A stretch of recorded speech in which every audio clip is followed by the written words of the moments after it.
Comet ISON is probably the size of a small sun, or at least the size of, like, larger than Jupiter. Because if you put Jupiter on this picture, you would barely be able to see it. The sun is many times larger than Jupiter. And that comet is practically engulfing the entire size of the sun there. Now, I'm not saying it's as large as the sun, because a lot of that is reflection. And if you look at the tail at the very end, see how far it is from one end of the tail to the other? That tail is so many millions of miles wide that it's just unbelievable. And the reason that there's two tails rather than one, this is baffling science. The reason is, friends, this thing has 25, 30, 35 different objects in the core. This isn't just one piece. The largest of these pieces is bigger than the Earth. Hi, my name is Victor Finren from Aerospace here in Cape Town, South Africa. A lot of people would like to know something about why an extraterrestrial presence would want to farm us, and why all of this is going on, and why they're not from little planets out in Zeta Reticuli. Well, the answer is that a system that comes through our planet on a regular basis called NIBIRU, or the winged planet, or the horn planet, doesn't actually strike the planet, but leaves a lot of meteoritic debris in its wake. It also contains a very massive planet. Now, this is a very, very handy natural disaster that occurs. It also, because of the mass of the planet Nibiru, wipes our memories. So we are not alone, as many people think. In fact, there are a large amount of alien structures out in our solar system. We might even live in a breeding cage that we call our solar system. There are videos that prove that, particularly the outer space connection. You can Google that, the outer space connection. Why would they farm us? Well, our DNA is very valuable. It's very magical. It's very David Blaine. It's very Sai Baba. And they can't recreate it, but they do want to own it. So, ergo, they want to own us, control us. Of course, we could just be a big McDonald's drive-through. Not a very nice thought of that.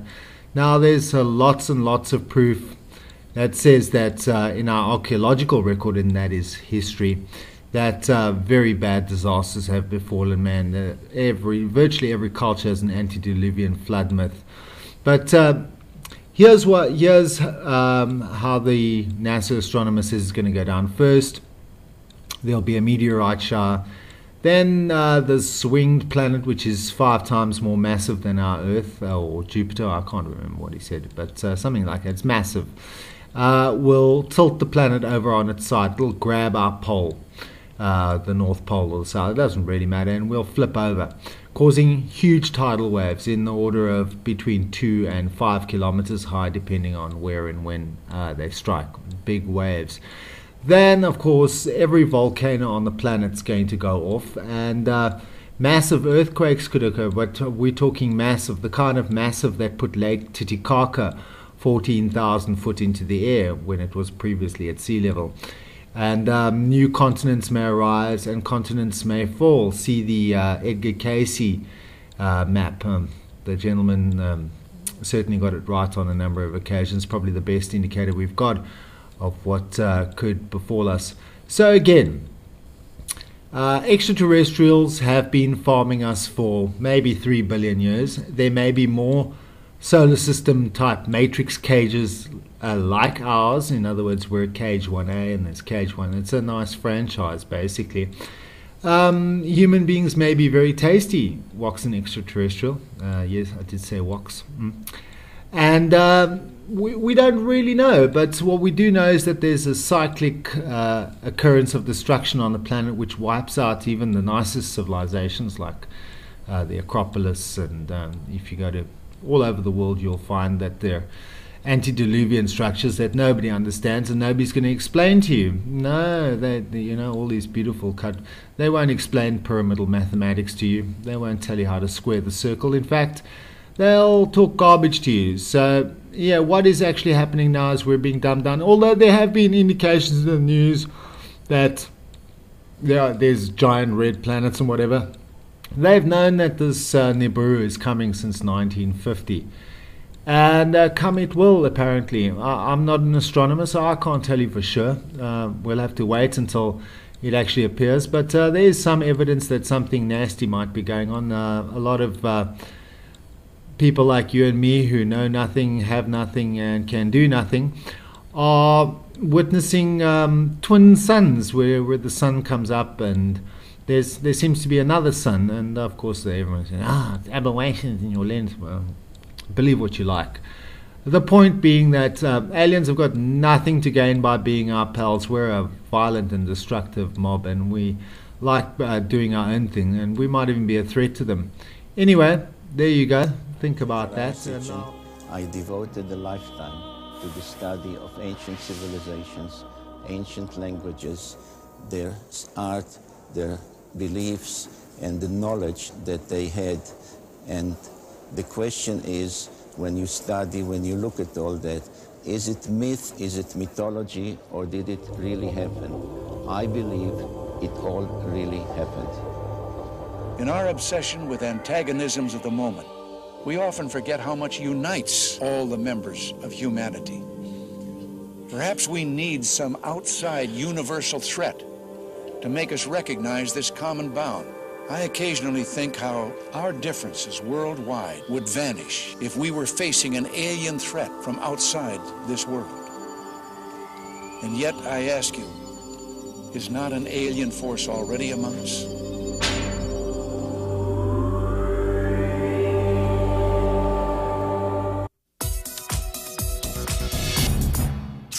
Space is the inescapable challenge to all the advanced nations of the Earth. And it will establish the United States as the preeminent spacefaring nation. First for the coming decade, for the 1990s, space station freedom. And next, for the new century, back to the moon, back to the future, and this time, back to stay. And then a journey into tomorrow, a journey to another planet, a manned mission to Mars. A manned mission to Mars? An ambitious objective, and with the success of the Mars probes and NASA's rover, one that humanity has made substantial strides toward achieving. Could there have been a space base on Mars in antiquity? If we had physical, tangible evidence of artifacts on Mars, we are not only not alone in the universe, but someone has been on the next planet over. That in itself will forever change our frame of reference. Mankind came out of the Dark Ages and the Middle Ages, reached the Age of Enlightenment, experienced the Industrial Revolution, and entered the era of advanced technology, the era of genetic engineering, and the era of spaceflight. Big shadow. 4 forward, drift into the right a little. 30 seconds forward. We copy you down, Eagle. The Eagle has landed. Astronauts who land like eagles. Zecharia Sitchin's research reveals that in our ancient past there were advanced beings referred to as the Anunnaki, translated, those who from heaven to earth came.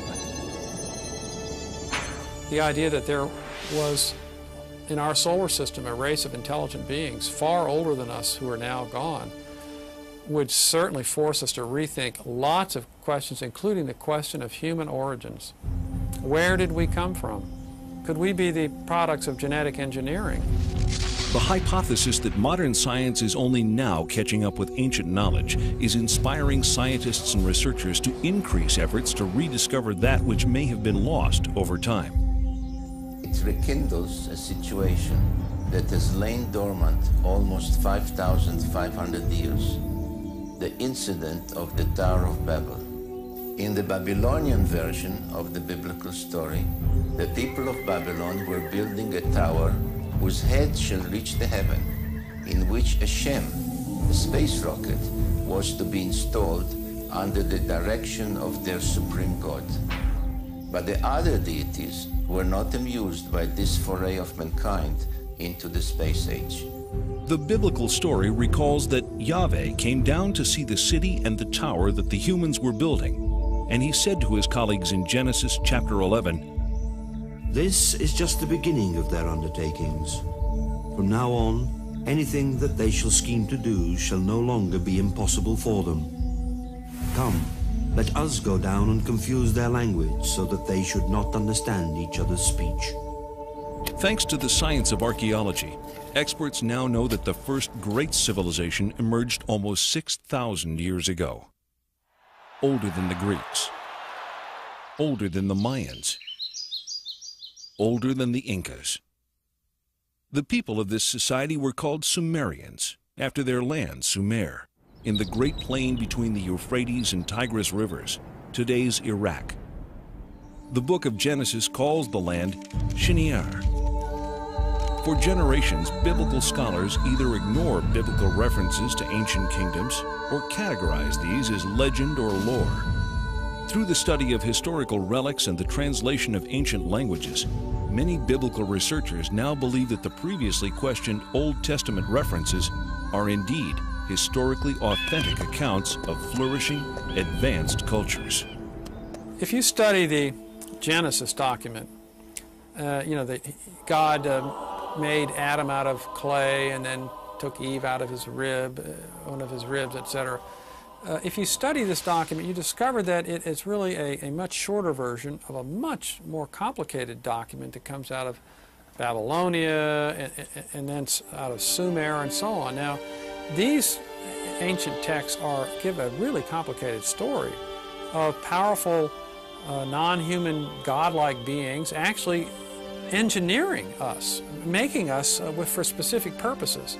Zecharia Sitchin's investigation into these cultures brings him to this 6,000-year-old temple in an excavated area of the ancient city Erech. Until its discovery only 150 years ago, Erech was known only through passages in the Bible. The temple is dedicated to a female goddess named Inanni, also referred to in later times as Ishtar. Zecharia Sitchin. You can see here her features a little damaged. Her divinity was marked by the pair of horns that she had. She held a jar with the water of life, and she was surrounded as a decoration, but perhaps also symbolically, with a symbol that some refer to as entwined snakes, which was the symbol of science in those days, 6,000 years ago. Some find in it a precursor of the Egyptian Ankh, which was the symbol of life and creation. Further results of Mr. Sitchin's research affirm the theory that this visage of entwined snakes is the symbol for genetic manipulation of DNA. Carved out in stone over 6,000 years ago, Ishtar is sometimes depicted flying through the sky and leaving the Earth's atmosphere to traverse the heavens.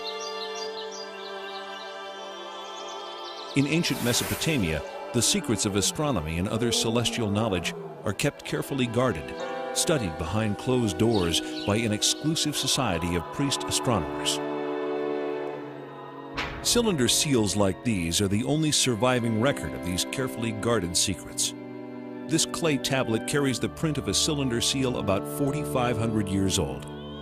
It depicts the god Enlil granting the plow to humankind, ushering in the age of modern agriculture.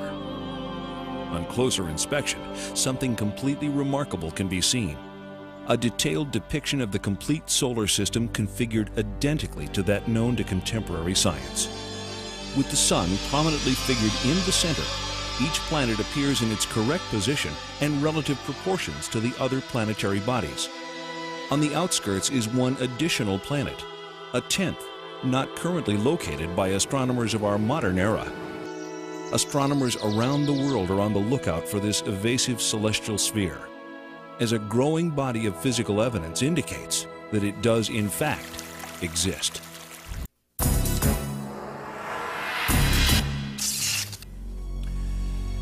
History records the discovery of the planet Pluto as February 18, 1930, by astronomer Clyde Tombaugh. Yet, Pluto is clearly shown on the imprint taken from the Sumerian cylinder seal. There is also one additional planet, the one that scientists refer to as the mysterious Planet X, the yet undiscovered most distant member of our solar system. According to modern science, prior to the invention of the telescope in the 1600s, humanity had no knowledge of outlying planets beyond Jupiter, as these bodies cannot be viewed with the naked eye. Since the day of Galileo Galilei, optical astronomers have amassed an important body of knowledge about the outer planets. These theories established by astronomers from around the globe have been uncontested these last centuries. With the technological advancements of our day, new vantage points have developed, such as the unobstructed view of NASA's Hubble telescope and the perspective gained through unmanned probes sent on reconnaissance missions to the outer reaches of our solar system. These breakthroughs in space exploration reveal many inaccuracies in earlier astronomical conclusions. On August 19, 1977, the American space probe Voyager 2 leaves Cape Canaveral on a several-year journey to the vicinity of this solar system's most distant planets. The Voyager's discoveries challenge many of astronomy's recent conclusions, while fully corroborating ancient knowledge. For the first time, we see images of Uranus. Astonishingly, it is exactly as the Sumerians report in their 6,000-year-old description. Though they have no telescopes that we know of, the Sumerians characterize Uranus as Mash Sig, translated bright greenish. They also explain the unique planetary tilt of Uranus. According to the Sumerians, our solar system was invaded by a planetary body that caused collisions and disrupted the existing order. NASA scientists concur that a collision with a body the size of Earth, traveling at 40,000 miles per hour, could have caused both the orbital skew of Uranus and the devastation apparent from the planet's surface scarring. Its neighbor Neptune was described as a blue-green planet by the Sumerians millennia ago, but science has only confirmed this fact during the past few decades. The Sumerians named and listed all of the planets in our solar system. Their documented list of these planets is tangible evidence that in at least one respect, modern man is on a path of rediscovery.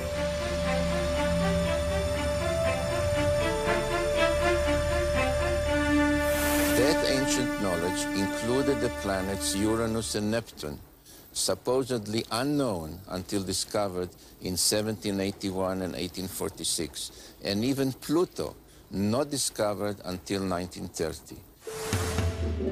Neptune, Nudimmud, the artful creator. Uranus, Anu, he of the heavens. Saturn, Anshar, foremost of the heavens. Jupiter, Kishar, foremost of firm lands. The asteroid belt, Rakish, the hammered bracelet. Mars, Lamu, god of war. And key, Earth, what the Sumerians considered to be the seventh planet. Why the seventh planet? Why not the third, as Earth is so often referred to in modern parlance? Sumerian records indicate that they began their counting not from the sun, but from a planet on the outside of the solar system. But most surprising was the inclusion of one more large planet as the 12th member of our solar system. The launch of Pioneer 10 in 1972 ushers in the era of deep space exploration. The craft journeys beyond the outer known planets, sending back data that is used to seek a possible 10th planet. 14 August 1978, which was just about 6 weeks after we discovered the fact that Pluto has a satellite. Once you have a satellite for a planet, you can determine how heavy it is. It turns out Pluto was very much smaller and lighter weight than we had thought, which meant that Pluto has no influence, no appreciable influence on the motions of the planets Uranus and Neptune. At that point, we voiced the hypothesis that this means that there is at least one yet to be discovered planet in the outer reaches of the solar system. Over the past 2 decades, physicists have joined astronomers in the search for the mysterious Planet X. One of the things we did in 1978, having made this prediction that there was an additional planet, 10th or 12th, depending on your point of view, we sort of put our money where our mouth was, as it were, and we went out and we started looking for this thing. We've been able to refine the search area somewhat, get it rather narrowed down. We do our predictions based on the observed anomalies in Uranus and Neptune. We actually are currently looking down in the region of Centaurus, which is just south of the constellation Libra. But if it is in the kind of orbit that we describe here, it would have to be a planet that would have a mass something like 3 to 5 times the mass of the Earth. This would put it intermediate between the gaseous planets like Uranus and Neptune and the terrestrial planets that we have in the inner part of the solar system. So if this planet turns out to be in a 3,600-year orbit, then its mass will be correspondingly larger. This one here is a map of the solar system as we know it. The inner planets, this is the orbit of planet Pluto. And this here is the orbit that I have proposed for the 10th planet. And here's where we think it is right about now in its orbit. If Planet X exists, we are not alone in this solar system.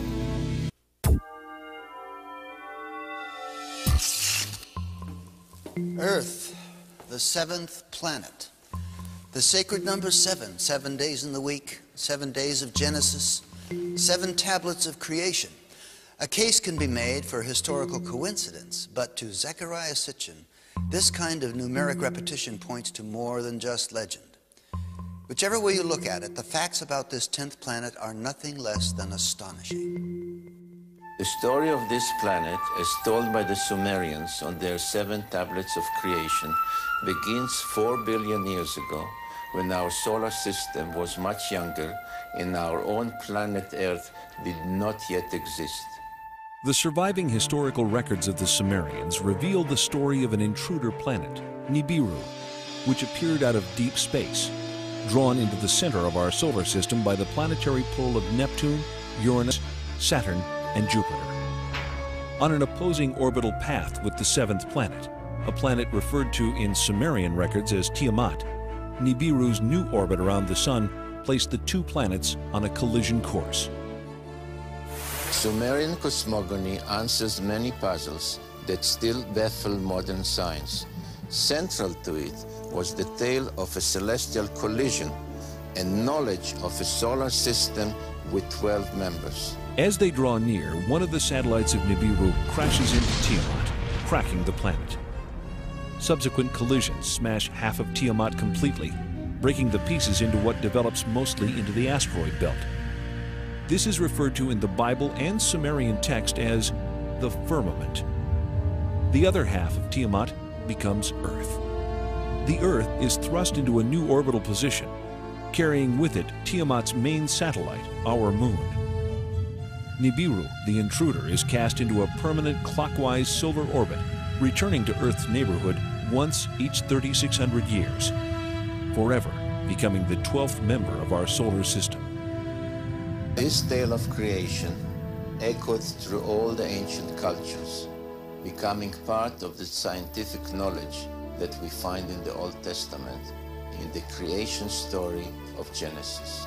In the aftermath of the collision, the biblical creator Elohim proclaims, "Let the waters under the heaven be gathered together into one place, and let the dry land appear." And it was so. And Elohim called the dry land earth, and the gathering together of the waters he called seas. If Earth is the orbital remains of a planetary collision, scientists believe that the most obvious place to look for planetary scarring is 7 miles below the surface of the Pacific Ocean. When in the heights heavens had not been named, and below earth had not been called, naught but primordial Apsu, their begetter, Mamu, and Tiamat, she who bore them all. Their waters were mingled together. 2 planets mingled together. The biblical passage of Genesis reads, "In the beginning God created the heaven and the earth. And the earth was without form and void, and darkness was upon the face of the deep. And the Spirit of God moved upon the face of the waters. And God said, Let there be light. And there was light." If we apply the knowledge of the Mesopotamian text to the biblical text, the correct reading of the book of Genesis emerges, especially in relation to waters. And Elohim said, "Let there be a firmament in the midst of the waters, and let it divide the waters from the waters." And Elohim made the firmament, dividing the waters which are under the firmament from the waters which are above the firmament. And Elohim called the firmament heaven. Upper waters? Lower waters? What does the Bible mean by this? The Sumerians describe Uranus and Neptune as watery planets. What are the conclusions of modern science? In 1979, 1980, and 1981, Pioneer and Voyager visit Jupiter and Saturn with their many moons. During these missions, water is discovered virtually everywhere, as ice on the surface and as water below the surface. The Sumerians' ancient claim of water on Jupiter's moons Io and Europa is proven. The Sumerian records indicate water on Enceladus and Tethys, 2 of the moons of Saturn, and in that planet's spectacular rings. The findings of NASA confirm these ancient Sumerian assertions, giving further credence and clarity to the biblical quote, "waters above the firmament." Halley's Comet travels through space, itself a spectacular confirmation of the biblical claim, "waters above the firmament." Nearly 4 billion years old, with a core half the size of Manhattan Island, this mystic traveler throws off water at the rate of 30 to 70 tons a second, with enough mass to continue its purge for thousands of years. Was ancient man aware of this spectral vision? The unusual celestial object, reported in Babylonian texts to have been seen in the year 164 BC, is believed to have been Halley's Comet. Significantly, it was considered the scepter star of Israel.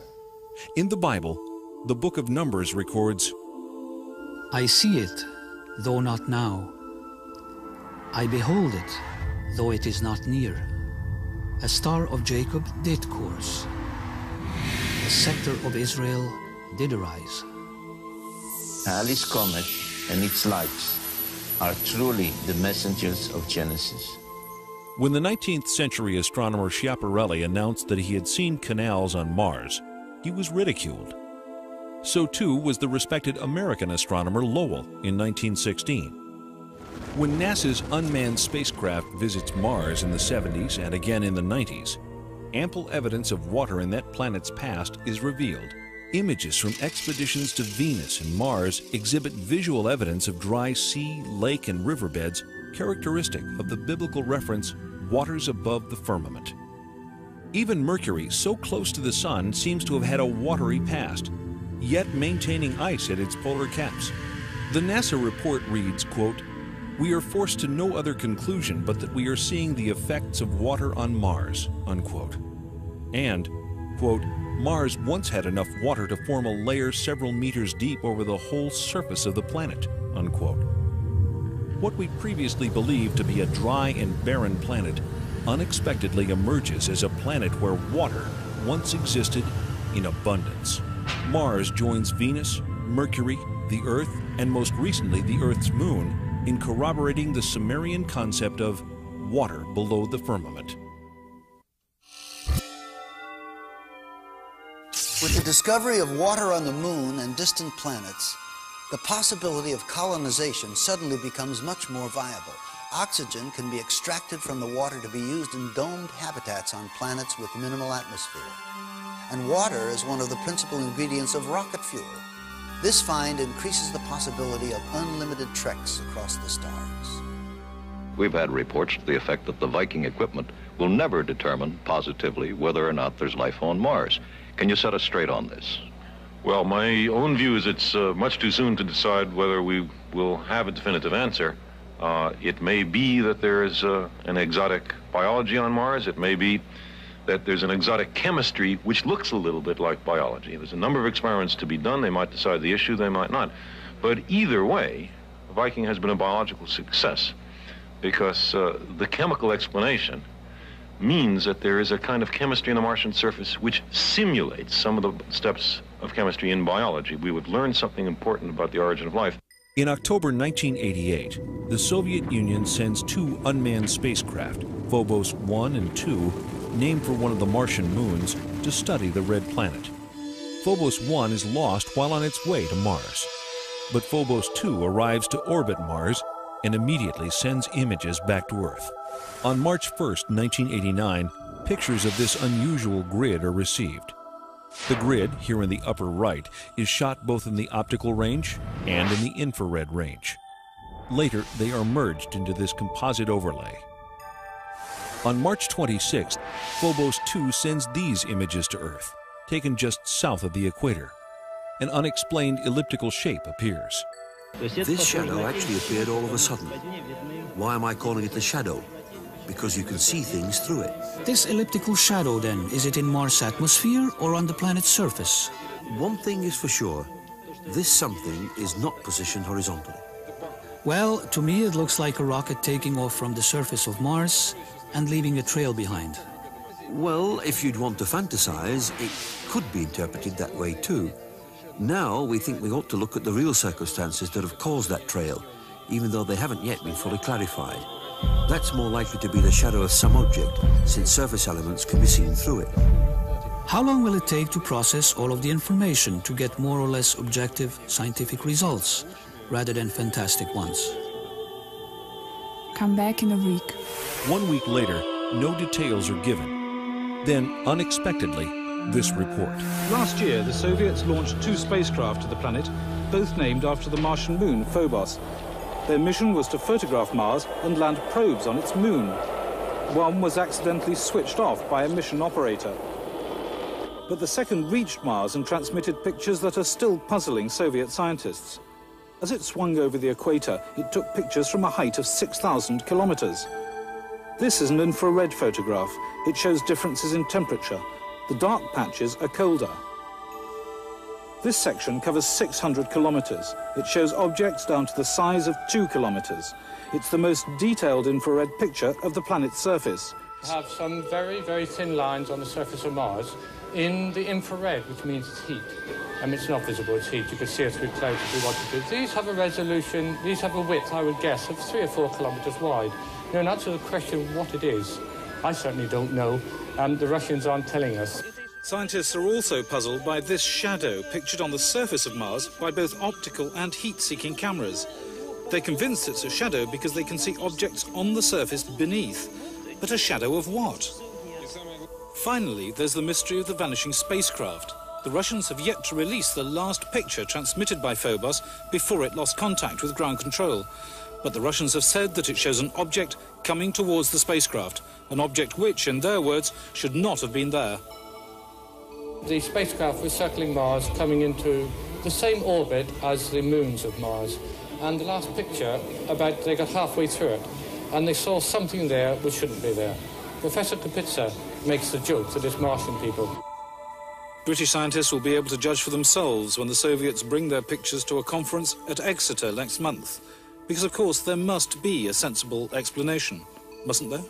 The Russians do not bring any pictures to the Exeter conference. How does the Russian Space Agency explain the spacecraft's destruction or disappearance? It does take a minimum of precision criteria to obtain on the image these spots, which some would like to call flying saucers, that appeared within the visual field of the infrared range. It must be pointed out that the flying saucer version is not ours. Actually, at first we were saying that there was no flying saucer, that surely all that we saw could be explained in understandable, natural and physical terms. One possibility could easily be that the small meteorite, a small bit of rock, was in the same orbit of Phobos and hit it. In an exclusive interview conducted in October 1990 in Moscow, Professor Lev Mukhin of the Soviet Space Research Institute discredits the meteorite theory. There were attempts to hypothesize that there had been a collision between the space probe, which was then orbiting Mars in alignment with the orbit of Mars moonlet, and strands of dust surrounding the moon Phobos itself. But some fairly accurate computations made by several organizations, and by our institute as well, have shown that this assumption is totally baseless. If not meteorite or debris, then what could possibly explain the mishap? A long silence follows. Then in December 1991, Marina Popovich, former cosmonaut trainee and retired Air Force colonel, holds a surprise press conference at the Russian consulate in San Francisco. She unearths the mysterious last photograph taken by Phobos. There is a strange shape in the foreground. Colonel Popovich refers to this as an unidentified flying object, a UFO. The object is juxtaposed against what appears to be the planet's tiny moonlet, Phobos, for which the craft is named. But how is the mysterious shadow explained? The Russians say it is a shadow of some object on or just above the Martian surface. Upon further examination in April 1992, when all of the related photographs are compared side by side, scientists reach the conclusion that the shadow is actually moving. If Mars was indeed the site of a space base in antiquity, could the failure of these Soviet space missions be attributed to some sort of alien intervention? Could the ancient space base have been reactivated? So the mystery remains. What caused the spacecraft to destabilize? Was it a malfunction? Or was there an outside cause, perhaps an impact? The question that arises is indeed a simple one. Was the spacecraft Phobos 2 hit by something that put it out of commission? The circumstances in which Phobos 2 was lost suggest that someone might be back on Mars, someone ready to knock out what to them is an alien spacecraft.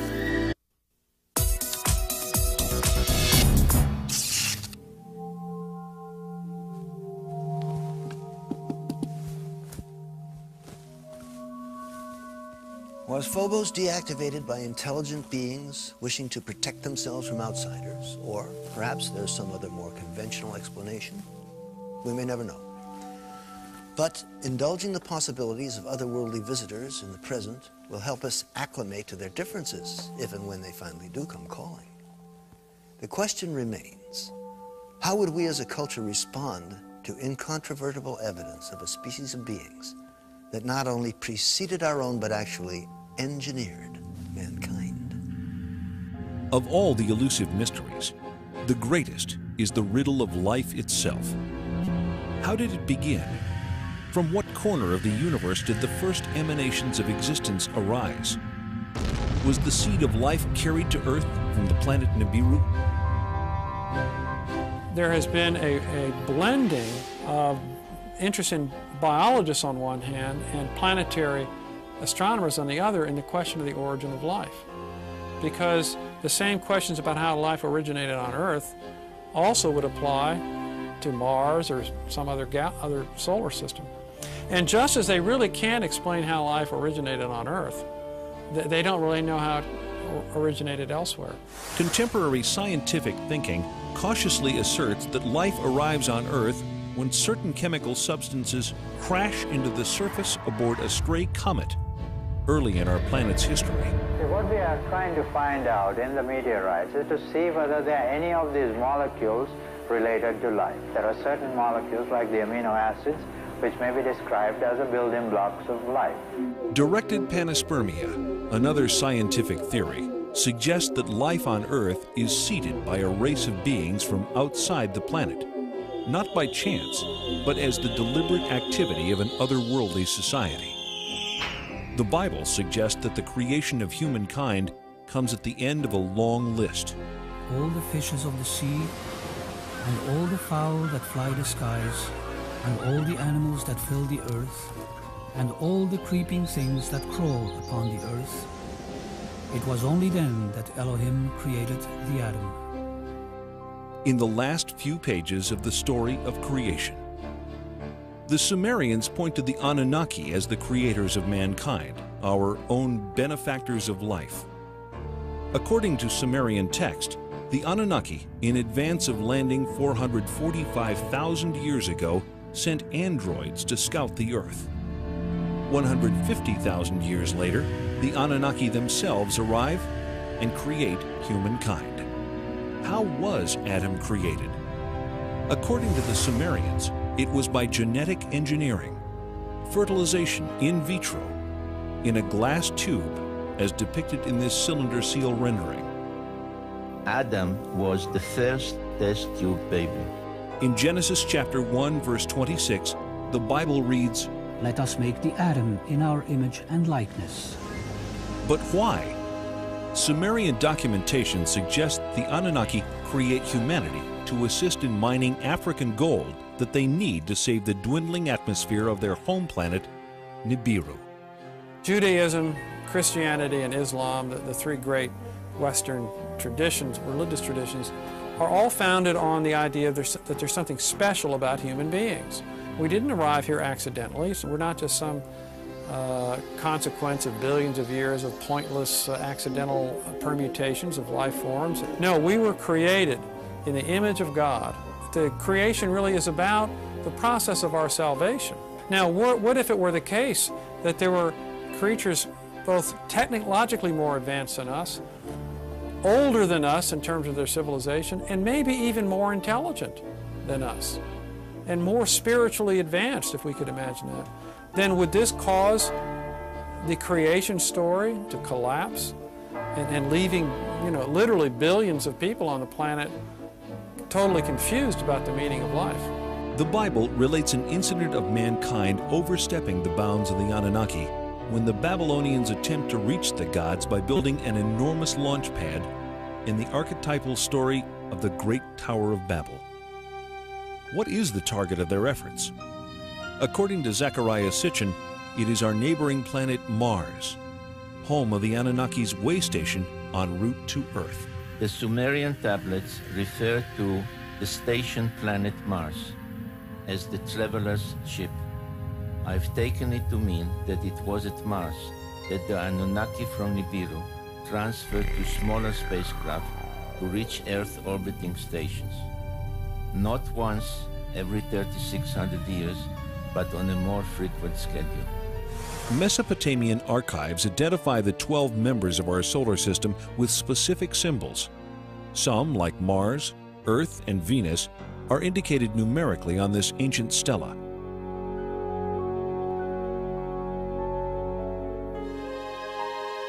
We see the sun with its many rays. We see another 4 depicted standing on their cult animals, but really it's a symbolism connected with the zodiac. We see the moon, and we see the earth symbolized by the 7 dots which indicated the position of the Earth from the outer limits of the solar system, counting or coming in inwards by somebody flying into from outer space. The 7 dots of Earth with its crescent moon and the 6-pointed star of Mars are revealing clues in this 4,500-year-old Sumerian depiction. 2 figures stand on either side of a craft.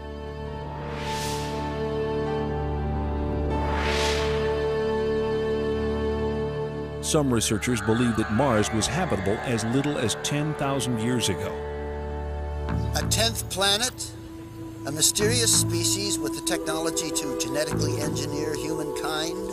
A few years ago, most of us would have laughed at these ideas, but after the cloning of Dolly the sheep and some of the breakthroughs in genetic engineering, these concepts begin to sound more plausible. When we come back, we'll look at some photographic evidence that raises more serious questions about what the mysterious Anunnaki may have left behind.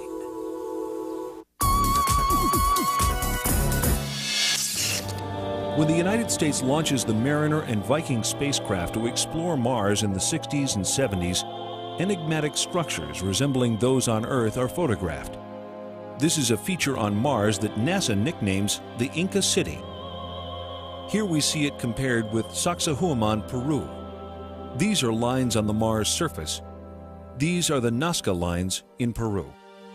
I feel that what has been discovered so far is very suggestive of intelligent layout, but it would be irresponsible of me to say I have proof. What I have is evidence which makes it appear as though it's been designed by some kind of intelligent thinking process, which is probably even more advanced than our current in some ways. I was especially intrigued by independent researchers' suggestions in their reports that the orientation of the face and adjoining pyramid indicated they were built in alignment with sunrise at solstice time on Mars about 450,000 years ago. Could it be that a civilization capable of space travel almost 500,000 years ago visited this part of the solar system, leaving behind monuments on Earth and Mars? The only beings mentioned by name are the Anunnaki. The only evidence supporting such a theory is evidence of visits by the Anunnaki. We have seen societies on Earth that have been demolished by cultural cross-representation, if you like. Meeting a more advanced culture has had a severe impact on an existing culture. But I think we're intelligent enough to be prepared for that. Our civilization is technologically able to venture out into deep space on scientific quests of discovery. Can anyone then deny the possibility that members from a technologically more advanced world may have visited our solar system thousands of years ago? Thanks to the work of Zecharia Sitchin and others like him, we know more than we ever have about ancient cultures and the life that came before.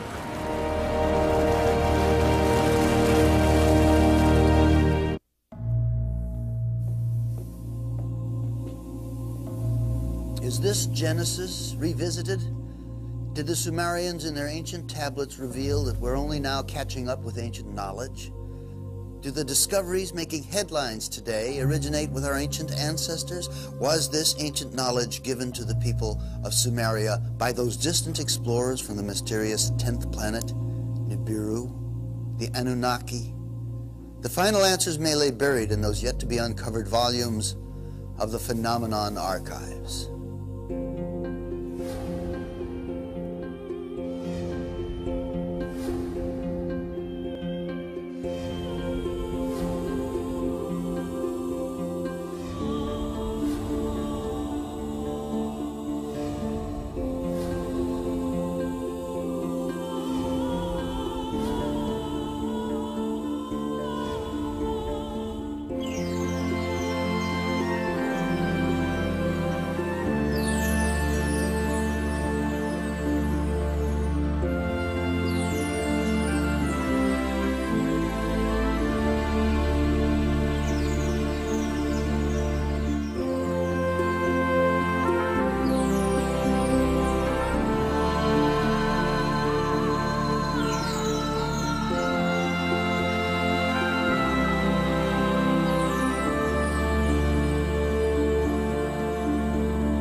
The more we study the evidence that is being assembled all over the earth, the more inescapable the conclusion that man had best prepare himself for the greatest event in human history.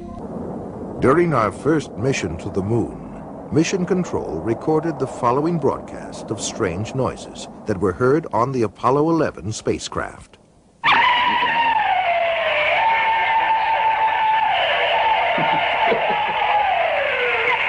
This is Apollo Control. Still no explanation. The weird noises emanating from Apollo 11, if indeed it is from Apollo 11. Perhaps we'll all shake out later in the mission as to what these strange noises are.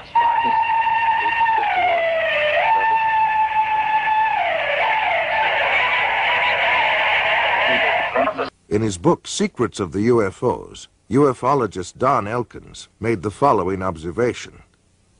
I have found that some people can achieve the contact phenomenon simply by being hypnotized, and the same general message permeates over 90% of the millions of words received by thousands of people around the world. No one knows what hypnosis is. No one knows what goes on in the mind. It's an altered state of consciousness like yogis and witch doctors have been practicing. It loosens the normal connection between your spirit and your brain, and of course if the hypnotist can control you, make all kinds of suggestions, make you think things are happening that are not happening, make you think you have powers that you don't, experiences that you haven't, even implant memories. Other beings, if there are other minds out there, they could also do the same thing. Sir John Eccles, Nobel Prize winner for his research on the brain, describes the brain as, quote, a machine that a ghost can operate, unquote. What he means by that is your spirit operates your brain in a normal state of consciousness. In an altered state, reached under yoga, a TM, hypnosis, you have loosened the normal connection between your spirit and your brain, and that allows another spirit, other entities, other minds to interpose themselves and begin to tick off the neurons in your brain, create a universe of illusion. I believe that it's demonic. I think all of the evidence indicates this. Some people claim that by allowing themselves to be put into an hypnotic trance, they are acting as a channeling device, in which the extraterrestrial being speaks through them. The following is an actual sampling of those messages. We come from the Interplanetary Confederation of Solar Systems, and our purpose is to aid our brother man on the planet Earth as the new age dawns. The teacher that was known to you as Jesus was able to use many more of the abilities than the people of this planet. Unfortunately, man upon planet Earth has misinterpreted the meaning of this man's life. He was no different from any of you. He was simply able to remember certain principles. These principles may be realized by anyone at any time. It is only necessary that you avail yourself to our contact through meditation in order to begin to re-realize that which is rightfully yours. UFO researcher John Weldon then offers this question.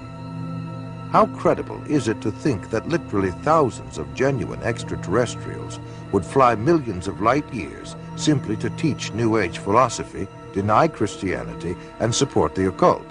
And why would the entities actually possess and inhabit people just like demons do if they were really advanced extraterrestrials?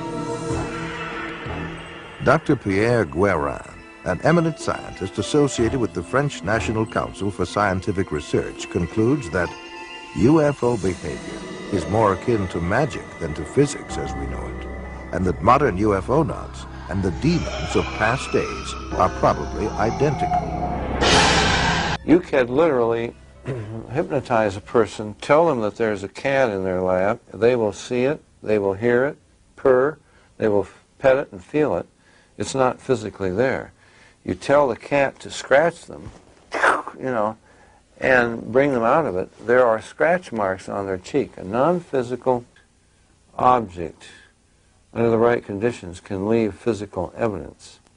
I think it's demonic. It's a spiritual power of some kind for which there is no physical explanation. You can't explain it with the laws of chemistry and physics as we know it. In Close Encounters of the Third Kind, that first film that came out about UFOs, the house that the mother and little boy were living in, you know, the toys began running around and screws unscrew them in the presence of UFOs. What the film was saying was the same people that run UFOs run haunted houses. And I would say that's absolutely true. In 1969, the United States Printing Office issued a 400-page publication entitled UFOs and Related Subjects, an Annotated Bibliography. The author was the senior bibliographer for the Library of Congress, Miss Lynn E. Cateau. During her research, she read over 1,000 articles, books, and other literature. She summarizes her findings in the preface of the bibliography. A large part of the available UFO literature is closely linked with mysticism and the metaphysical. It deals with subjects like mental telepathy, automatic writing, and invisible entities, as well as phenomenon like poltergeist manifestations and possession. Many of the UFO reports now being published in the popular press recount alleged incidents that are strikingly similar to demonic possession and psychic phenomenon that have long been known to theologians and parapsychologists. This document was compiled for the United States Air Force and is now in the Library of Congress. Dr. Jacques Vallée has addressed the United Nations on UFOs and was the model for Lacombe in Steven Spielberg's Close Encounters of the Third Kind. He is the author of 8 books on UFOs and has been widely recognized as the premier investigating scientist in the realm of UFO research. In his book, Messengers of Deception, Vallée says, an impressive parallel can be made between UFO occupants and the popular conception of demons. And in his book, Confrontations, he writes, the medical examinations to which abductees are said to be subjected, often accompanied by sadistic sexual manipulation, is reminiscent of the medieval tales of encounters with demons. He also made this statement, I believe that when we speak of UFO sightings as instances of space visitations, we are looking at the phenomenon on the wrong level. We are not dealing with successive waves of visitations from space. We are dealing with a control system. And he states, UFOs are the means through which man's concepts are being rearranged. They are engaging in a worldwide enterprise of subliminal seduction. Jacques Vallée, at least at that time when he wrote that book, was an agnostic. Interesting that he comes to basically the same conclusions I do as a Christian from my research. And he said about UFOs, they're real, but they're not physical. They're messengers of deception. And this was based on his research of about 20 years. They seem to be psychologically preparing, setting us up for some ultimate delusion that is too horrible even to imagine as yet. I would agree with that. Dr. I.D.E. Thomas is one of a long line of Welsh preachers. He is currently the senior pastor at the First Baptist Church of Maywood, California, and has authored several books which have enjoyed wide circulation. In his book, The Omega Conspiracy, Dr. Thomas explains the phenomenon of unidentified flying objects and offers an explanation that could identify the beings who operate them. As incredible as his explanation may sound, let us regard the ancient saying of Heraclitus, who 500 years before Christ said, because it is sometimes so unbelievable, the truth escapes becoming known. The answer to all this and the clue to this cosmic riddle may be found in the ancient book of Genesis. And back there in chapter 6, we are told of a very amazing and bizarre event. The sons of God saw the daughters of men and saw that they were beautiful, and they lusted after them. And then we read they married them and sired children from them. For the past 1,500 years, most scholars, including evangelical scholars, have interpreted the sons of God as the good sons of Seth, and the daughters of men as the wicked daughters of Cain. They've adopted that interpretation because the other one is so bizarre and outlandish.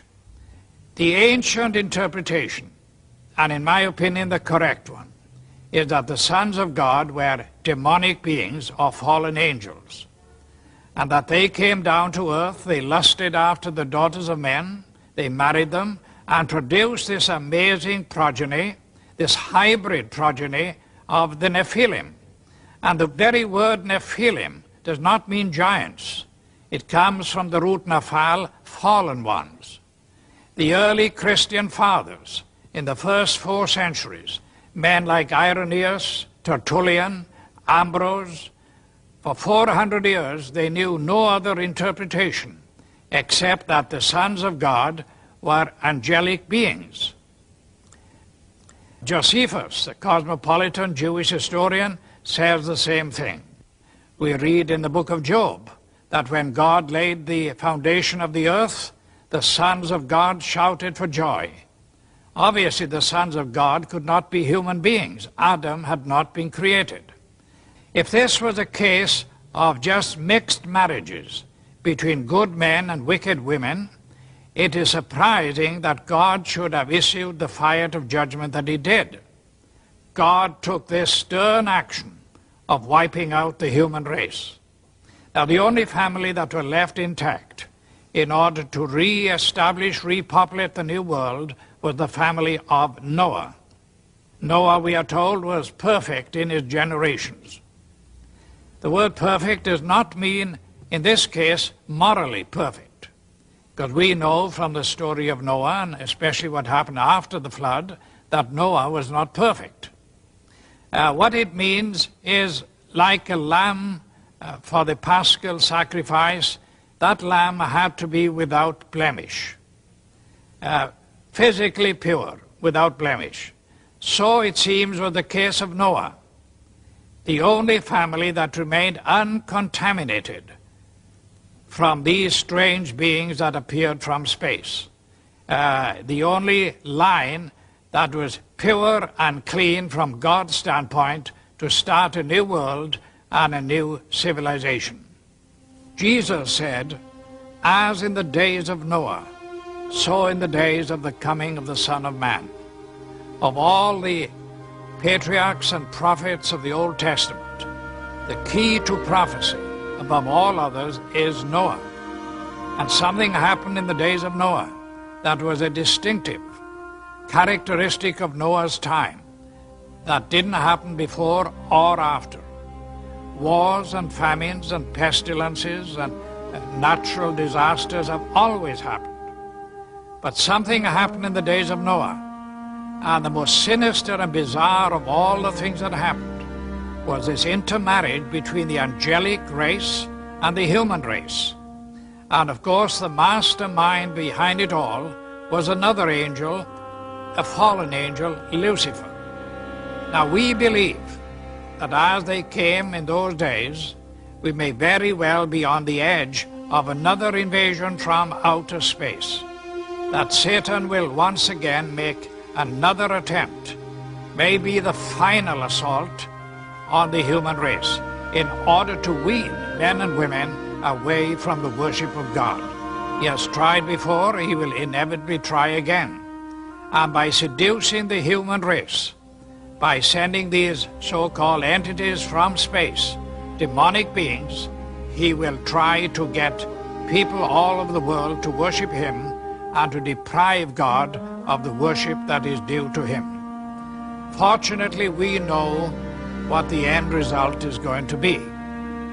But this final or omega assault that will come at the end of time may trigger the coming back of Jesus Christ to rescue his own. Satan has failed before, and the Bible predicts he will fail again. We are told quite emphatically in God's word that the kingdoms of this world shall become the kingdom of our God and of his Christ. Satan will make the attempt, but our God, greater is he that is in you than he that is in the world.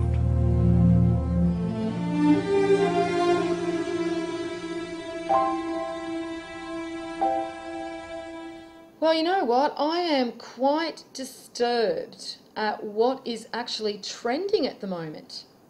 Because apparently, according to this website, Trend Hunter, it's trendy to see our planet, Mother Earth, being destroyed.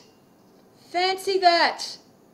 Just seems like they really are enjoying the destruction of our home, our planet, our mother, because we are an extension of this planet.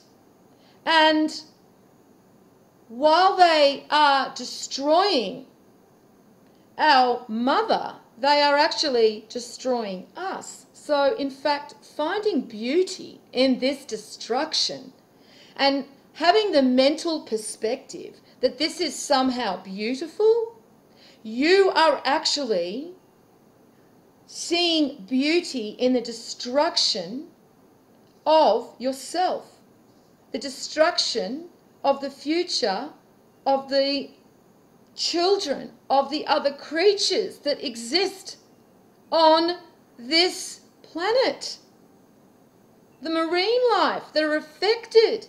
There is no beauty in this destruction. This is an agenda to destroy creation. And the establishment understand that we are connected to our planet, Mother Earth, Gaia. We are an extension. We're an extension. 6.4 states, when the sons of God had intercourse with human women, they gave birth to the Nephilim.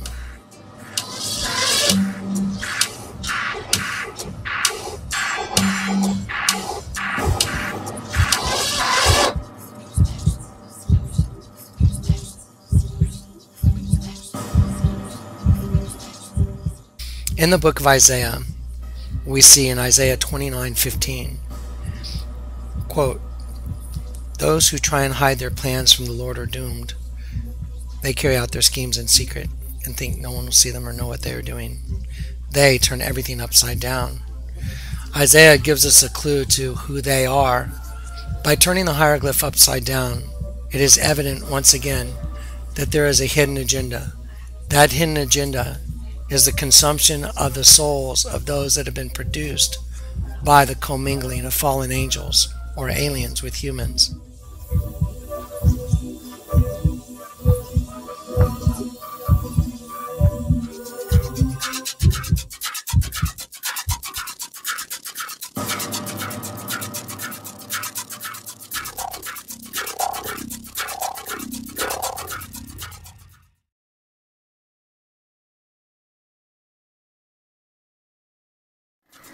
What is the Matrix? Control. The Matrix is a computer-generated dream built to keep us under control in order to change a human being into this. No. I don't believe it. It's impossible. I didn't say it would be easy. I just said it would be true. Stop. Let me out! Let me out! I want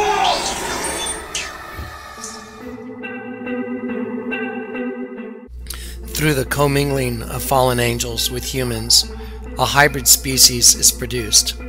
This is exactly what is stated in the Bible in Genesis 6. In Genesis 3, the Bible says, "I will put enmity between the seed of the serpent and the seed of the woman." Here, we obviously have two seeds that are at conflict with one another. The seed of the serpent takes over what was previously a unified temple, so to speak. Through the commingling, the temple has become a kingdom divided and of a dual nature. And as one gets stronger, the other dies. This is also evidenced in the hieroglyph. There is an image of a sheep with its tongue sticking out because it is dying. The other half of the hybrid is the devil.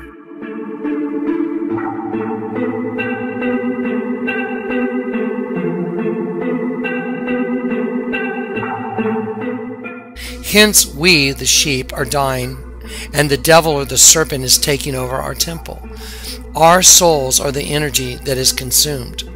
Jesus said, any kingdom that is divided against itself is brought to desolation. Because Jesus' statement is so clear, we can easily ascertain that the abomination that causes desolation is plain and simply the alien seed or the seed of the serpent that is growing within us.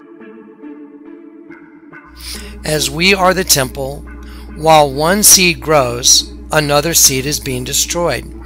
That means that the evil seed is making desolate the temple of God, which is our bodies, and we have become simply a host body for the devil.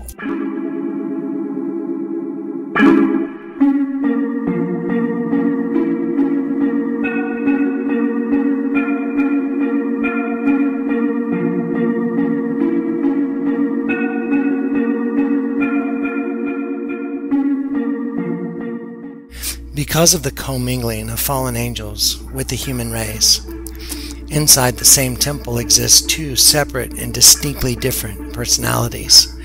This is made manifest in every aspect of our daily lives. However, part of us is asleep. You could say we walk around half asleep, even unaware of the change and the transformation that is going on within us. However, the other side makes manifest its presence throughout every aspect of life. This is the world that you know.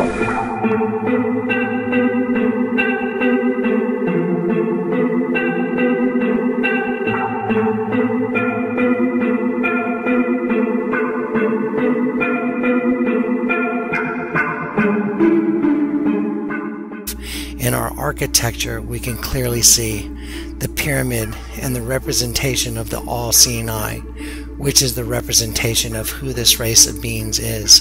We can also see in our clothing that we wear on a daily basis that it has been influenced by these fallen angels and the resemblance of the pyramid and their god Lucifer.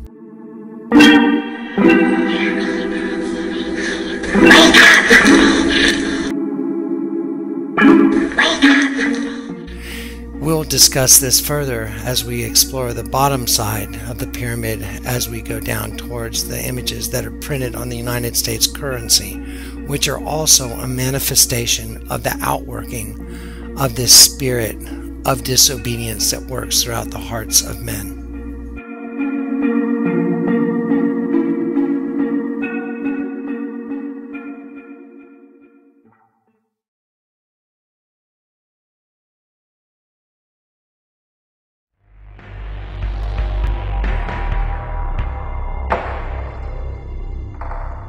The universe is a big place. We have no idea how large it is, and we're not sure what it contains. Could life exist on other planets? There seems to be enough room. But could these life forms visit Earth? That debate continues. Skeptics argue there's no proof of alien life, but UFO watchers believe the proof is all around us. Here are the facts. Almost everyone has heard of unidentified flying objects, or UFOs. Reports of UFOs date back into antiquity. These reports don't prove aliens exist, they just mean that someone saw something in the air. According to Project Blue Book, 90% of UFO sightings can be attributed to weather, man-made devices, or other mundane causes. But some UFO watchers think we don't need to look to the skies for proof. There's plenty of mysterious stuff on the ground. Here's where it gets crazy. Researchers like Eric von Daniken believe in the ancient astronaut theory, which states that aliens visited Earth's civilizations in the remote past and were worshipped as gods. As evidence, these theorists point to enigmatic drawings and carvings found across the world. These images are thought to resemble modern-day descriptions of UFOs and aliens, but it doesn't stop there. For centuries, modern man had no idea how older civilizations built marvels like the pyramids of Giza or Machu Picchu. Researchers like Georgios Tsoukalos believe that extraterrestrials helped construct the pyramids. Tsoukalos also believes aliens were involved with the Nazca lines, enormous geoglyphs stretching across the Peruvian desert. These lines trace out images that can only be seen from the air, yet they were built millennia before the airplane. According to this theory, the Nazca lines are a solicitation, pleading for the return of the sky gods. Von Daniken and Tsoukalos cite other examples to support their theories, including the practice of skull modification in Mesoamerica, They believed this process of elongating the skull was intended to make upper-class members of the society resemble these ancient astronauts. Sounds weird, right? Before you answer that, consider cargo cults. The cargo cult is a religious movement that occurs when modern technology impacts a developing culture. For example, during World War II, the technology of Allied forces astonished native Pacific Islanders. Radios and fighter planes seemed to be a kind of magic. The native people created symbolic rifles and uniforms to mimic the soldiers they saw as gods. One of these cults continues today, on Tanna Island in Vanuatu. So we know the behavior ascribed to these ancient cultures is within the reach of human psychology. The real question is whether there were aliens around worth worshipping. History is a treacherous subject. After all, it's usually written by the winners. The further back we go, the more elusive the truth becomes. Skeptics call the ancient astronaut theory a pseudoscience born of institutionalized racism. Believers see it as a key to the incredible secrets of humanity's past. Are ancient astronauts a hoax designed to dismiss the achievements of bygone empires? Or are these vague carvings evidence of the world's first cargo cult? The remnants of something they don't want you to know. It is nestled among the redwoods, 2,700 acres of pristine land, broken down into dozens of camps, and for 2 weeks every July since the 1880s, they've been filled with some of the most wealthy and powerful men in the world. Many of them arrive on their corporate jets at the nearby Sonoma County Airport. Others arrive in fancy cars, which will fill the on-site parking lot. At its height, there is said to be more than 2,000 men who attend, and as you can imagine, they are well protected by a trove of police. This is private property. Yeah, I know. So we were out covering the protest, and we just wanted to see if there was anyone that could give us... I would like you guys to get off the property, please. There's no way we could just get an escort? No, not at all, and I'll have the police come and arrest you if you don't leave, please. Okay. Thank you. Access is by invitation only, and most pay more than $15,000 to attend. And for more than 35 years, protesters have stood at the entrance gates. Our concern is not what's going on inside of the Grove, but what's happening outside of the Grove with the people that are in here. According to several reports, this is where the idea for the Manhattan Project was conceived back in 1942. It's also where every Republican president since the 60s has spent time before actually becoming the nominee. We know for sure that Richard Nixon and Ronald Reagan sat down and had conversation about who was going to run for president when. And they made a deal. Peter Phillips wrote his dissertation on the Bohemian Club in 1994 and was invited to attend for 4 days. He witnessed firsthand the opening event, the cremation of care, where the power elite leave their cares behind in a symbolic ceremony beneath Moloch the owl, seen in this photo. Jed Jankel says he was a paid employee of the Grove and drove the horse and buggy that carried the casket in the ceremony. The casket represented their cares, and they would actually burn it in along the lake with music. This is a place filled with secrets that only those who go inside and perhaps the trees will ever really know. But I was able to get my hands on some photographs that I want to show you just to give you a sense on what it looks like on the inside. This is a photograph of people who attend. As we mentioned, it is all men, and this is a photograph of some of them. This here was taken back in 1999. Colin Powell, the back of Donald Rumsfeld's head, and this is Thomas Keane. 2 years later, he would become head of the 9/11 Commission. Here's a picture.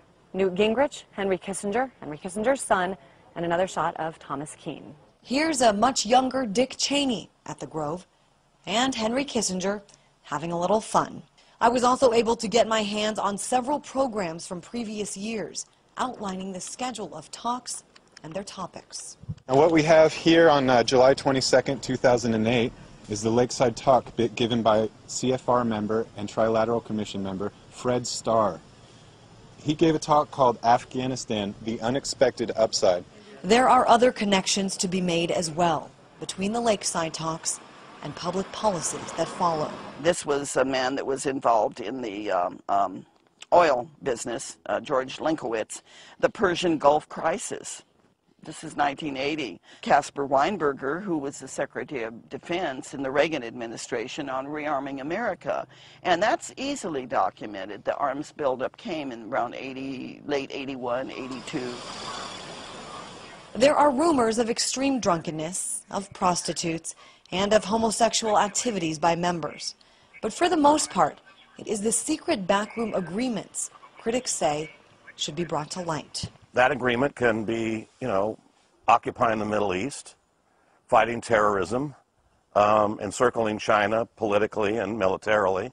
For Mary Moore, who's been researching Bohemian Grove for more than 3 decades, what happens inside is symptomatic of a much larger problem. We've all grown up taking civics, trying to understand how the world works, and we're all told that we elect representatives, they go to Washington, we have total influence over them, and they make decisions that are in the best interests of us.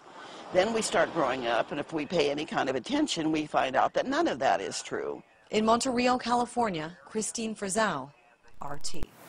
There's 1, 2, 3, 4, 5. Like the other 2 are like clear back there, like they're different. Oh man, you can see it, but you can still see, yeah. There's 6 back there. But like it's too hard to see. 6 at once. 7. Oh look, there's one over there. Oh, there's another. Oh, 7. No, that's 8.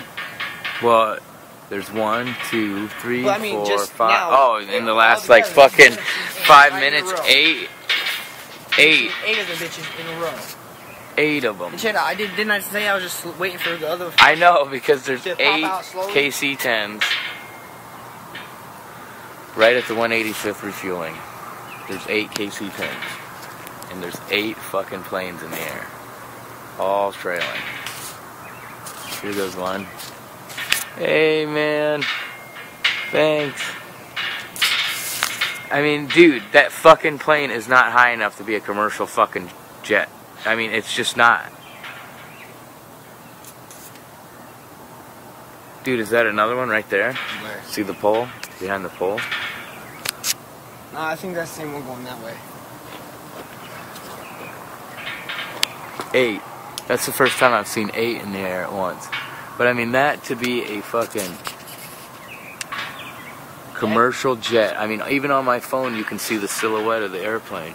It's not high enough.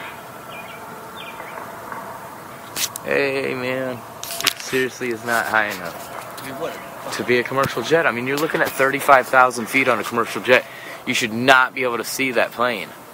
You can see the contrails or the chemtrails, but look how clear you can see the plane. Yeah, I know. I can still see fucking planes down that way. And for my phone to pick up the silhouette of the plane. Yeah, that's big. That's a big. 8 planes all at once. Like I can see the plane. I know.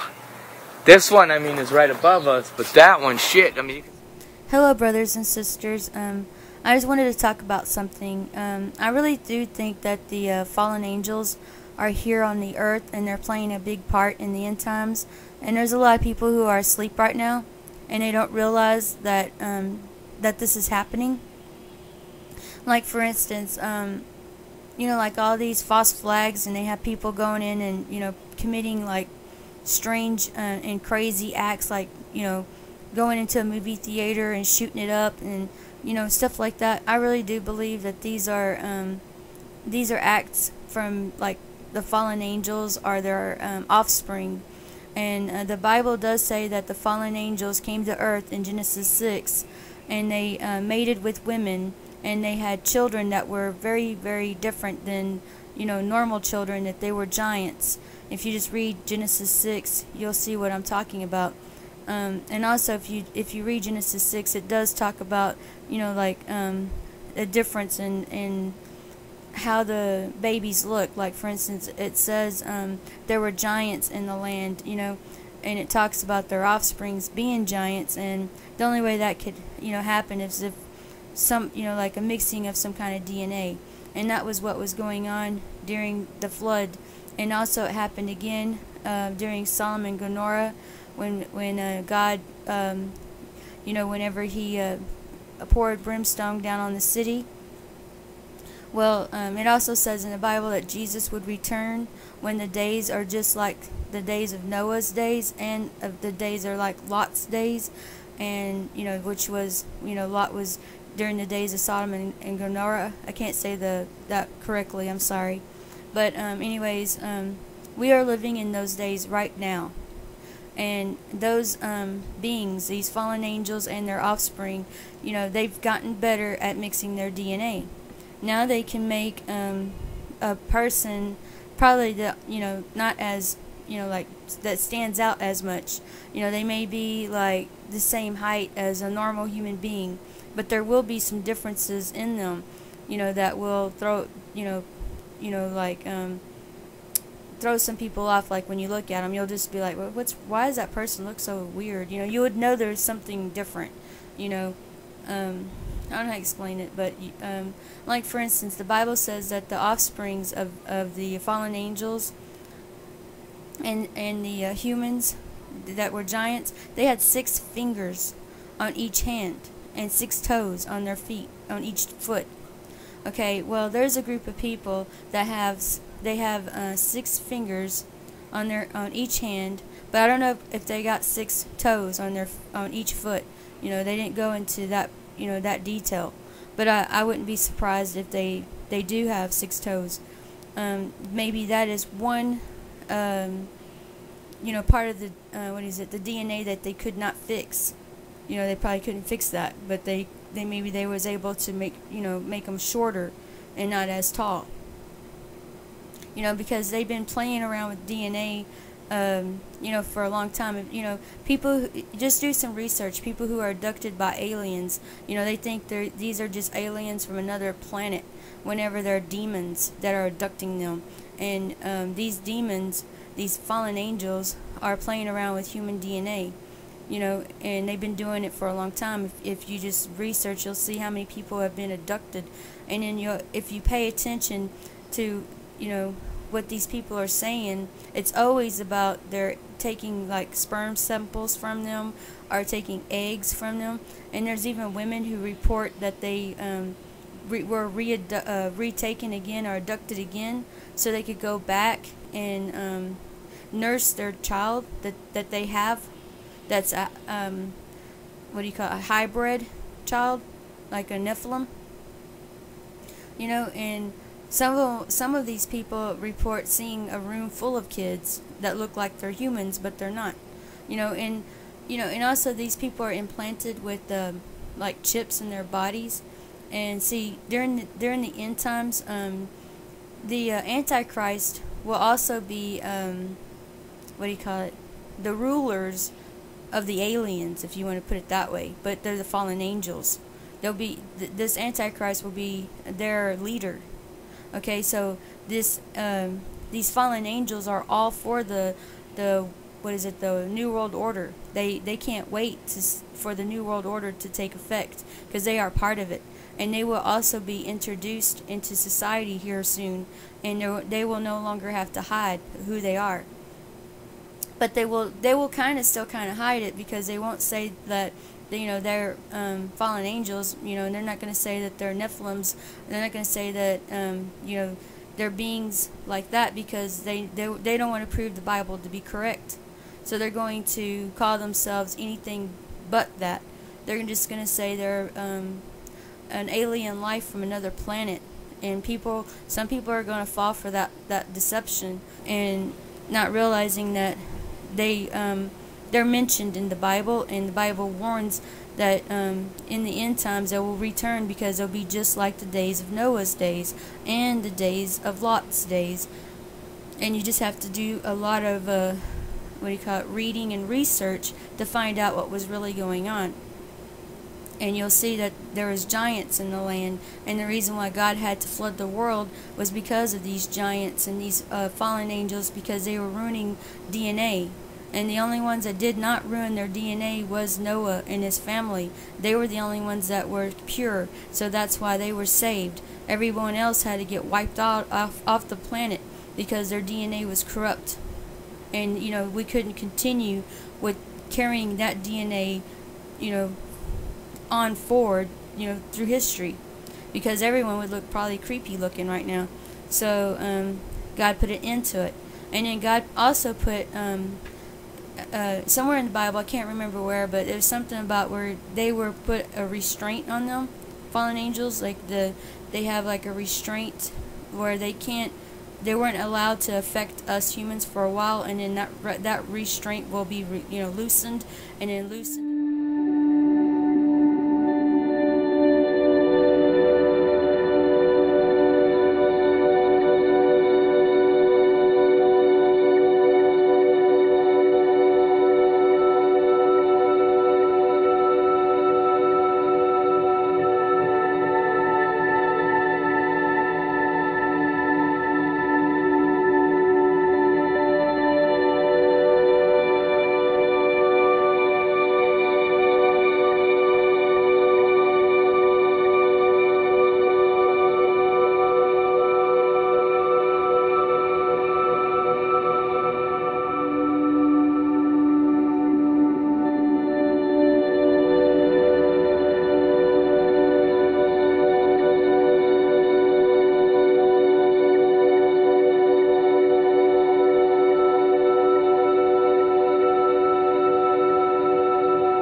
At the beginning of 1947, this was New York.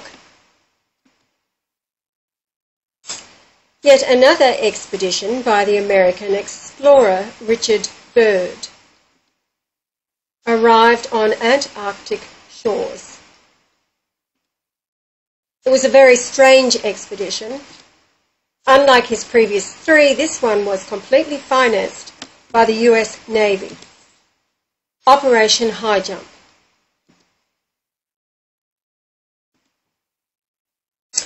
Now, this report comes from all Russian Navy scientists, etc., telling the story of what happened during the years throughout the Third Reich and the exploration of the Antarctic. Under the command of Admiral Byrd, there was a powerful military squadron. An aircraft carrier, 12 surface ships, 1 submarine, more than 20 airplanes and helicopters, and about 5,000 people on staff. A strange team for a scientific expedition. December the 2nd, 1946, before the start of his expedition, Admiral Byrd at a press conference said, "My expedition is military in nature." At the end of January 1947, full-scale aerial reconnaissance began surveying the Antarctic region of Queen Maud Land. Now, quoting from Acts 17:24, "God that made the world and all things therein, seeing that he is Lord of heaven and earth, dwelleth not in temples made with hands." The German people were very Jesus-loving people. In one statement, Hitler said, "You cannot be a German and Christian, as God is within the German people," a reference to his understanding the Christian churches had been usurped by the Jewish Talmud. He required a Germany that was focused on the present. The mind of the German, he said, had to be focused on the here and now, on the earth. And he was so right. In Isaiah 63, quoting, "And I will tread down the people in mine anger and make them drunk in my fury, and I will bring down their strength to the earth." Now, the strength of mankind, of course, is their mind. So the Lord himself is saying, "I will bring it back down to the earth, out of the heavenly realm, where people are so focused, back to earth to get things done." This is Hitler, he was dedicated to Jesus in the true meaning of Jesus dying on the cross at the hand of the demonic who had by then dominated the Western Christian world. He believed the ancient gigantic monuments were angelic built, and as such wanted to discover the secrets of creation and build the 1,000-year reign of Christ. His noble efforts were rewarded by the discoveries the Germans had uncovered. The German people was and are the chosen race, and is why the Allies burned alive 25 million civilians in firebombing even today. Anything suggesting this is immediately removed by the Zionists, the devil in the so-called Christian world. When he took back Austria, he immediately obtained the spear allegedly used to pierce the heart of Jesus and actively searched for the legendary Holy Grail. The Holy Grail means holy blood genetically and associated with divine wisdom. He saw this as being the holy blood of Germany, and armed with these holy ideals was allowed by the angels, the Watchers, to enter their domain of Antarctica. With an analysis of ancient knowledge brought incredible results. This was the belief. For the Grail Cup isn't just a symbol of ancient knowledge, but also a centuries-old moral code. In Antarctic, Germany were shown wonders by the angels. The Germans described it as paradise on earth. As the war drew to an end, the Americans were able to seize the secret documents of advanced technology which mystified the Allies. Likewise, Russia seized documents, and they, like the Americans, rounded up as many German scientists they could find. But most of the top scientists had escaped. 100 submarines were unaccounted for. And where did they flee to? Antarctica. How many trips did they make until they vanished? The angels informed them the souls who died in Germany would reincarnate as saints after his second coming, and Christ would liberate Germany from the Zionists and introduce the plans of Hitler. They had to await the Christ, reborn on January the 11th, 1944 in Australia.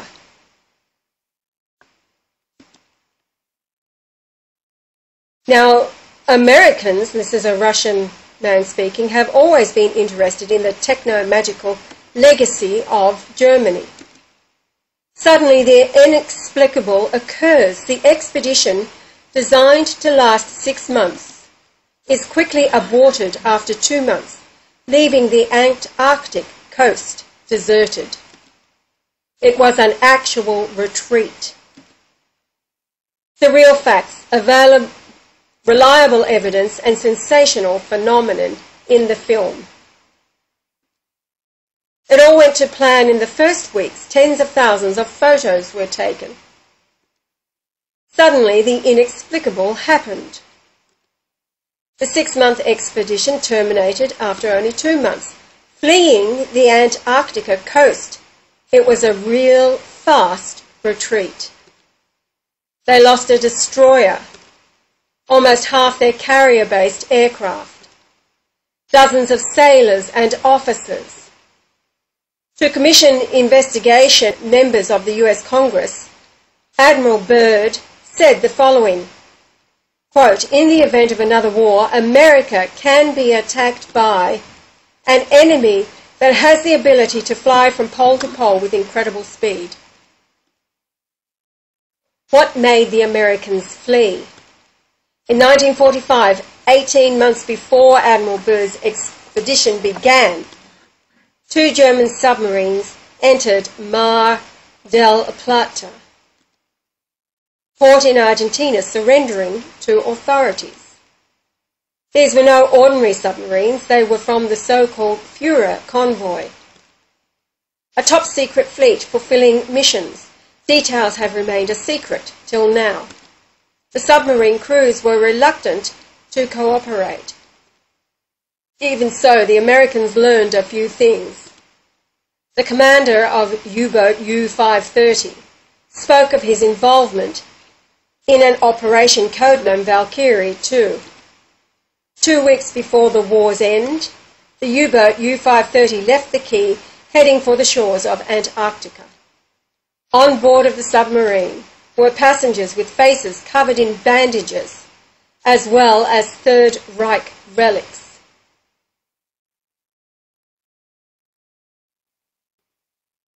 The commander of another U-boat, U-977, Heinz Schaffer, later testified that he followed the same route.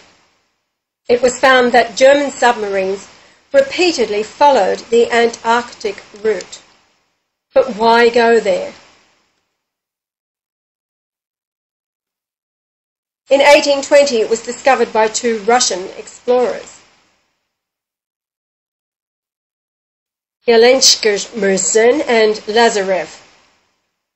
Somebody else can pronounce that much better than I can. Since then, this mysterious continent, bigger than Europe, continues to attract explorers like a magnet. However, the 10-metre high sheer icy shores made the continent impregnable for many years. For almost a century, Antarctica remained unknown. Only coastlines were marked on the map. Suddenly, this distant and useless icy continent aroused a strange interest in the Germans. Large funds were allocated for Antarctic study. 2 research expeditions were arranged. This happened just before the war was due to start. In January 1939, 2 catapult-controlled airplanes, the Passat and Boreas, took off from the deck of the Schwabenland. They began patrolling Queen